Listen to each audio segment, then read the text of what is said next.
Guillaume Tabar pour l'éditorial avec Le Figaro. Bonjour Guillaume. Bonjour David. Alors qu'il vient de dépasser les 100 jours à Matignon, François Bayrou se voit accusé d'immobilisme. Est-ce pour répondre à ce procès qu'il vient d'écrire au président de groupe de l'Assemblée pour détailler sa feuille de route des mois à venir? Tiens. Oui, car François Bayrou a été piqué au vif par ce reproche qui émane aussi des rangs du socle commun qui est censé le soutenir. Dans ce courrier au chef de groupe, il se vante d'abord d'avoir assuré la stabilité du pays.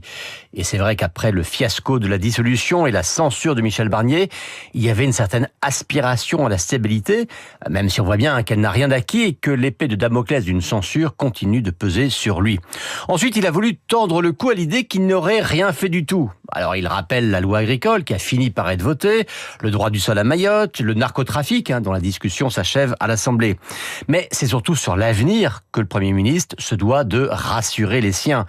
Et c'est l'objet de ce courrier dans lequel il énumère 5 chantiers prioritaires, celui de l'efficacité de l'action publique, celui de l'école autour de la formation des enseignants et de ce qu'il appelle la reconquête de l'écrit, aussi autre chantier, l'accès aux soins, c'est-à-dire la question récurrente des déserts médicaux, la lutte contre la bureaucratie et enfin le redressement des finances publiques avec la préparation du budget 2026. Tout cela qui doit être lancé dès la mi-avril. Alors, est-ce que l'énumération de ces chantiers suffit à tordre le cou à ce procès en immobilisme fait la semaine dernière par Édouard Philippe? Tout à fait, oui. Alors, pas totalement, car d'abord, dans cette liste, il y a quand même beaucoup de textes qui sont dans les tuyaux depuis des mois, voire des années. Je pense notamment à la PPL sur les déserts médicaux. Ensuite, parce que énumérer des têtes de chapitre, c'est une chose, mais faire aboutir des réformes concrètes, c'en est une autre.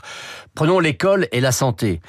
Emmanuel Macron en avait fait ses 2 engagements d'urgence au lendemain de sa réélection en 2022.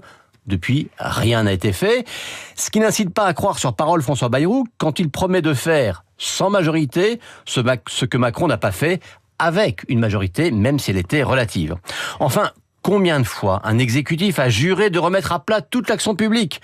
Donc après les têtes de chapitre, attendons de voir le contenu. Alors Matignon se dit très satisfait des copies des ministres qui avaient tous été priés, chacun dans son domaine de compétences, de passer en revue les missions de l'État, des agences et des autres opérateurs, au point que les premiers ministres voudraient les rendre publics d'ici à quelques jours. Eh bien on le verra, ce sera une première heure de vérité.